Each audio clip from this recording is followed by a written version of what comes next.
narito na naman tayo para sa isang napaka-sweet at nakakakilig na love story nila Kalingap Edu at Ate Viancy.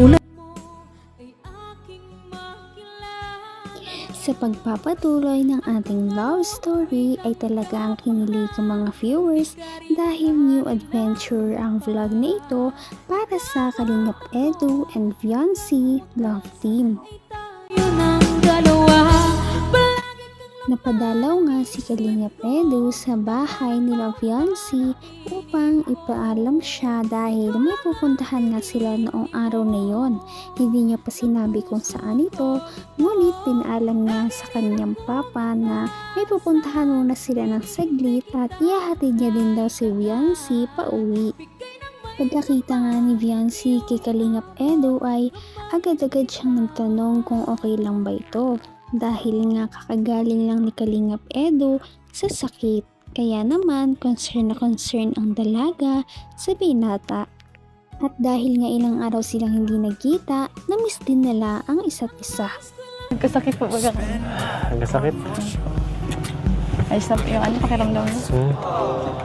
Sama pa nga eh. Sige na po. Wala kasi ang tagal gumaling at wala nag-aalaga. Sabi ko po kasi magpahinga po kayo. Magpahinga? Kahit anong pahinga, wala eh. Wala nagkikare. Pero, ewan ko ba? Pag nakikita kita, nagiging okay. Nagiging okay ako. Ikaw? Okay ka lang? Opo. Sabi nga ni Kalingap Edu na napakahirap nga daw talaga nung nagkasakit siya. Feeling niya daw talaga ay walang nag-care para sa kanya. Ngunit ngayon nakita niya na si Ate Viancy ay parang nawala lahat ng kanyang mga pag-aalala at sakit. Bigla ata siyang sumigla noong makita si Ate Viancy. Bigla ata siyang naging okay. Sandali pa nga nagbiruan si Kalingap Edu at si Viancy. Maya-maya ay pumunta na si Kalingap Edu sa papa ni Viancy upang magpaalam kung pwede bang mailabas sa isang date si Viancy para sa araw na iyon. Kinilig talaga ang mga viewers dahil talagang pumunta pa at nag-effort si Kalingap Edu na ipaalam si Viancy para lang makasama ito noong araw na iyon. Kita nga na parang kinabahan ng slight si Kalingap Edu, ngunit go na go pa rin. Kung i-ano muna si Viancy, ilabas, mapaalam sana. Kung pwede lang po. Ay, pwede lang po. Sige, salamat po. Mabilis lang naman po. Maano ka lang kami, mamamasya lang po. Kaya po to. Okay na. Mainit po ay. Kapagay. Kahit ano naman, okay. Tara. Kaya na. I'm looking at you, I feel the tension. You know.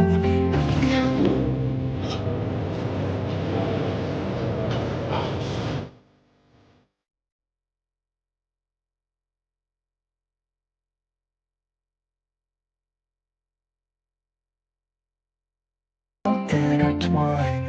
I'm looking at you and I feel the tension. You know this. Pagdarating nga nila sa venue ay talagang nagulat si Viancy dahil hindi naman daw siya prepared na ganun pala ang date nila noong araw na yon. Dahil nga ito ay hindi pangkaraniwang date na kung saan ay kakain lang sila. Dito ay nagkaroon sila ng isang couple photoshoot. First time nga lang daw ito ni Viancy kaya naman talagang kabang-kaba siya sa mga mangyayari at hindi nga daw siya prepared. Sana naman daw ay sinabihan siya ni Kalingap Edu para makapag-prepare man lang kahit konti. Ngunit bawi naman ni Kalingap Edu na okay lang yon dahil kahit anong gawin sa kanya, kahit anong mangyari ay maganda talaga si Viancy at walang makapagpabago doon.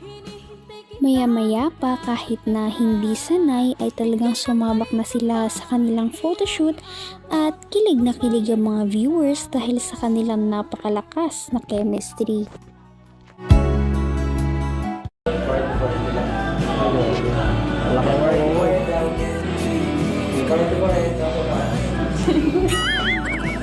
Ano na?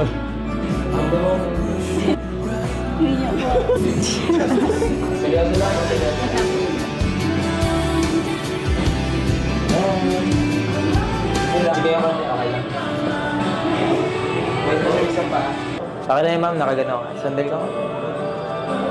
Konti lang, konti lang. Okay, good. Ready? 1, 2. Okay lang, nakawa ka sa balikat niya. Yan. Sige. Sandal. Isa pa. 1, 2. Kuya, tingin ka sa kanya. Kuya, sisilip siya. Ma'am, gano'n ka ulit. 1, 2. Ikot ka dito, harap ka dito. Tapos ikaw, ma'am, dito. Parang yung shadow. Grabe naman sa level up ang kanilang date ngayon dahil talagang ang dami nilang mga sweet poses na magkasama. Kaya naman talagang kinilig ang mga viewers dahil sa kanilang mga ginagawa.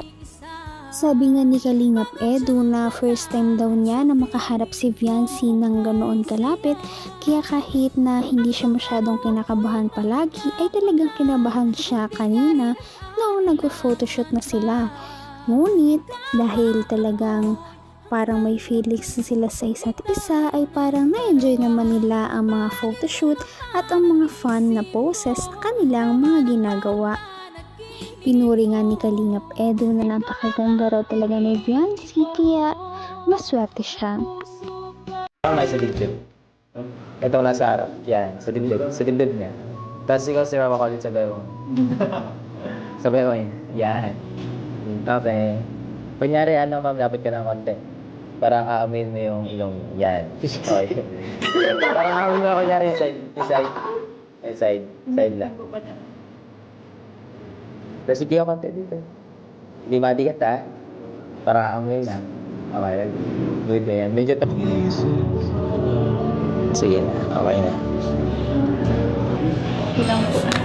Ganda ba? Hindi naiyak po ako sa inyo. Umitin ka ba? Naiyak po ako sa inyo talaga. Nahiya ka sa akin. Sinisipan mo ako. Kala ko ginulangan ka. Hanggang dun lang muna. Bawal yun. Pero grabe nakakaano ba? Ibang klase yung...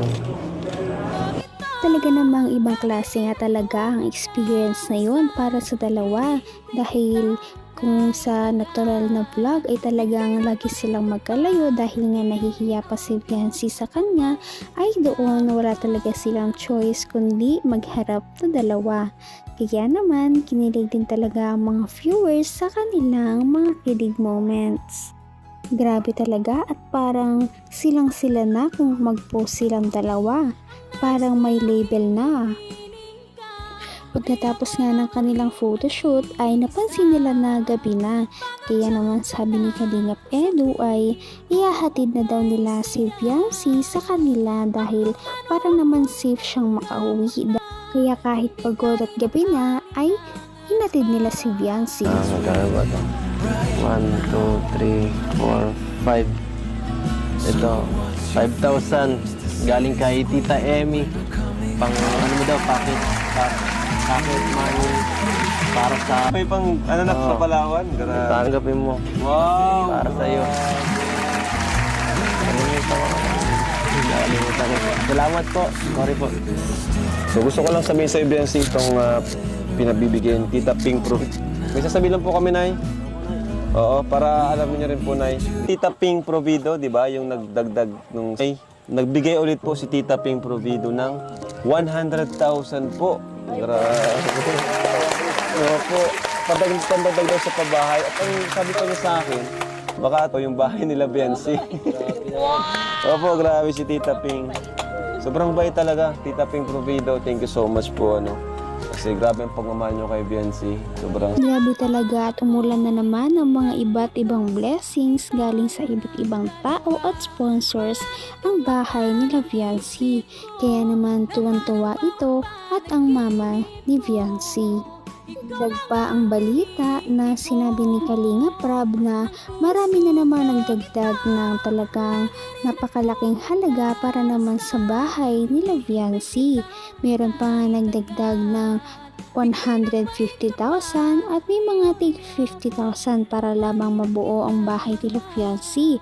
At hindi lamang yon dahil hindi lang ito first floor, kundi gusto ng mga sponsors na magkaroon ng second floor ang bahay ni Viancy. Dahil napakabait naman talaga ni Viancy at deserve niya ang mga ito. Kaya naman, sana ipatuloy natin silang suportahan at mahalin si Viancy, si Kalingap Edu at ang Kalingap team. Yun lamang at maraming salamat sa panonood. Abangan natin kung magkakatuluyan ba talaga si Kalingap Edu at Viancy. Hanggang sa muli. Bye! Ngayon'y abot